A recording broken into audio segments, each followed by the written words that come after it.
जोहार। आज अंतर्राष्ट्रीय मानवाधिकार दिवस है और इस दिवस का एक अलग महत्व है क्योंकि 25 तारीख से जो कि अंतर्राष्ट्रीय दिवस होता है महिला हिंसा के उन्मूलन का, उस दिन से लेकर के अभी तक 10 दिसंबर मानवाधिकार दिवस तक जेंडर बेस्ड वायलेंस के अगेंस्ट में अलग अलग कार्यक्रम होते हैं और चर्चाएं होती हैं, सेमिनार होते हैं, लोग बैठते हैं, बातें करते हैं कि अधिकारों की रक्षा कैसे की जाए महिलाओं की। और मानवाधिकार दिवस है और आज का दिन हम महिला इस तरह से कहते हैं कि जो भी मानवाधिकार है वो महिलाओं का भी अधिकार है और महिलाओं का अधिकार ही मानवाधिकार है। हम महिलाओं की पैरवी इसलिए करते हैं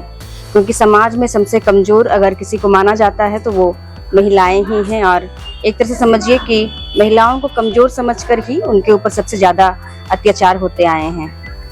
आज हम लोग अभी इस समय में गर्जा में हैं, गर्जा पंचायत में है और ये गर्जा पंचायत का परिसर है और यहाँ हम लोग इकट्ठे हुए हैं एकल नारी सशक्ति संगठन के साथ में कि हम मानवाधिकार दिवस के दिन में महिलाओं के साथ में किस तरह की स्थितियां हैं, चुनौतियां हैं और इसका समाधान कैसा हो, इस पर चर्चा करें, बात करें। लेकिन ये बहुत खेद का विषय है कि बहुत कम महिलाएं अभी तक आई हैं, तो मैं अपना बाइट देने के लिए इधर आ गई। और मानवाधिकार दिवस पर बात करते हुए मैं सुबह से आज सोच रही थी कि क्या लोग मानवाधिकार के बारे में भी सोचते हैं क्या। एक कैप्शन मैंने अपने घर में पढ़ा था कि अगर हम अपनी आज़ादी को सेलिब्रेट करते हैं तो क्या सामने वाले की आज़ादी को हम देख करके क्या वैसा खुशी महसूस करते हैं क्या। जब हम बात करते हैं जस्टिस की, जब हम बात करते हैं पीस की, जब हम बात करते हैं लव की, तो क्या अपने आसपास में इस तरह का माहौल क्या है हमारे आसपास की हम लोग किसी को मतलब कि उसकी स्वतंत्रता, उसकी अपनी पसंद नापसंदीदगी को वो सम्मान और गरिमा दे पा रहे हैं क्या। और जब भी हम ऐसा नहीं कर पा रहे हैं तो हम कहीं ना कहीं उसके मानवाधिकार का उल्लंघन कर रहे हैं। हाल ही में अभी गर्जा पंचायत के भीतर ही एक गांव में मैं गई जहां पे एक महिला को तीसरी बार डाइन बोल करके उसके घर में जा करके दंपत्ति उसको बोल रहे हैं कि मतलब कि आप मेरे सपने में आती हैं, मुझको दबाती हैं, ये करते हैं, वो करते हैं और उसको मतलब बोल कर चले जा रहे हैं कि आप डाइन है करके। और जब गांव में बैठक करने की बात आ रही है तो लोग जिम्मेवारी दे रहे हैं कि ऐसे व्यक्ति को जो सभापति हो गांव का, और किसी को कोई मतलब नहीं है कि किसी महिला को कोई जाकर के डाइन बोल रहा है और उसको मतलब कि अपमानित कर रहा है एक तरह से। जब वहां गए हमको बहुत दुख हुआ कि ये तीसरी बार का घटना है और इससे पहले की जो घटना उस महिला के साथ हुई थी, गाँव के लोग बैठे थे और वो जो समझौता हुआ था, समझौता का पेपर तक उस महिला को नहीं दिया गया। तो मतलब जब मानवाधिकार दिवस के दिन आज हम बैठे, सुबह उठ करके जब हम अपना स्टेटस डालने लगे, मेरे मन में बार बार ये सवाल आने लगा कि नेतृत्व कर रहे लोग, नेतृत्व ले रहे लोग मतलब किस तरह से मतलब कि इसको देखते होंगे। हम लोग जब बोलते हैं तो हम लोग को भी कहीं ना कहीं लोग पसंद नहीं करते हैं क्योंकि हमारा समाज ऐसा है, आदिवासी समाज ऐसा है, आदिवासी ईसाई समाज ऐसा है जहाँ पे लोग मतलब सब कुछ धर्म के नियमों को लेकर के ही मतलब कि उसी के इर्द गिर्द घूम रहे हैं। और अगर आप संवैधानिक हकों की बात कीजिएगा तो आप कहीं ना कहीं नकार दिए जाओगे। ये आज की एक सबसे बड़ी सच्चाई है। ना चाहते हुए ये सब बात बोलना पड़ता है क्योंकि जब हम इन सब चीज़ों को अपने जीवन में प्राथमिकता में लाते हैं और अपने ही समाज के भीतर का, अपने ही परिवार के भीतर का कमजोरी को नहीं तोड़ेंगे तो शायद किसी भी चीज़ को हम लोग बदल नहीं सकते हैं, बढ़ा नहीं सकते हैं। तो इसलिए ये बात बोलना पड़ता है। इस पंचायत में खड़े होकर के बात करते हुए मुझे लगातार वही बात याद आ रहा है कि सभापति को बोलना चाहिए, मतलब कि क्या बोलते हैं उसको, बैठक करने के लिए, और उसके लिए भी जो पीड़ित है वो बोलेगी। जबकि वो मुखिया को बताई तो मतलब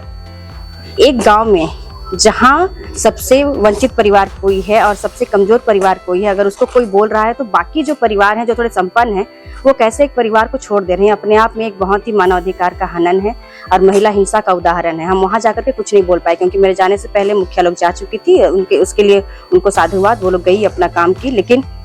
ये एक बड़ा सवाल है हमारे समाज के भीतर कि नेतृत्व ले रहे लोग मानवाधिकार को, संवैधानिक अधिकार को किस नजरिए से देख रहे हैं, उसको क्या समझते हैं। और उनके लिए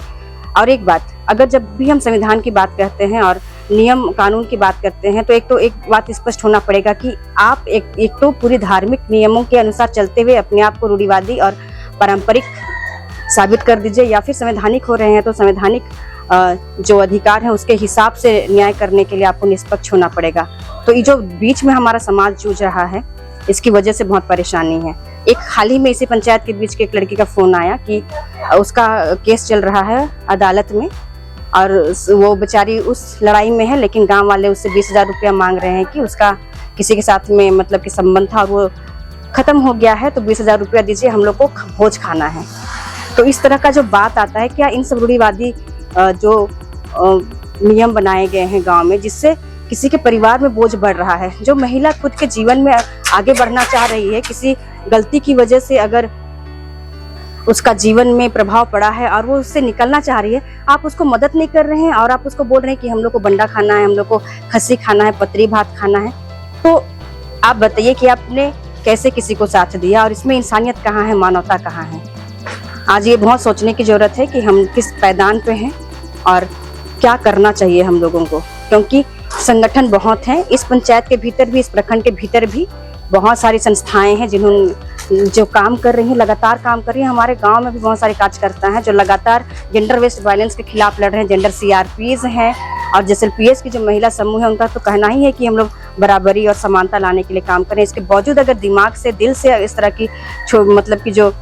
छोटी छोटी दुर्भावनाएं हैं और इस तरह के नियम से जो मतलब कि गैर बराबरी और असमानता फैलता है, उसको आप अगर नहीं समझ पा रहे हैं तो सोचने की जरूरत है, समाज को सोचने की जरूरत है। और फिर दोबारा मैं दोहराऊंगी, राजनीतिक पार्टियां हो, सामाजिक संगठन हो, धार्मिक संगठन हो, इन सब जगहों पर जो नेतृत्व ले रहे हैं उन्हें सोचने की जरूरत है, क्योंकि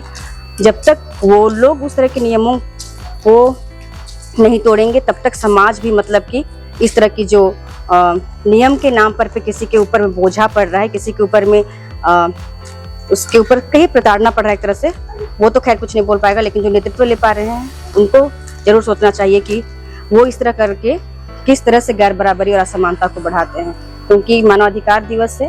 हर एक के जीवन के लिए उसको गरिमा और सम्मान मिले, ये इस दिन का बहुत खास मकसद होता है। लेकिन क्या हम लोग ये कर पाते हैं क्या अपने व्यवहार से, अपने चाल चलन से? और जब अगर हम कोई वैसे जगह पे हैं जहाँ से हमको देख के लोग सीख रहे हैं, वैसे जगहों पे हैं और अपने आचरण में ये नहीं कर पा रहे हैं, तो ये बहुत दुखद है। सोचने की जरूरत है और इस पर बहुत अच्छी पहल होने की जरूरत है, जीवन में उतारने की जरूरत है। शुक्रिया।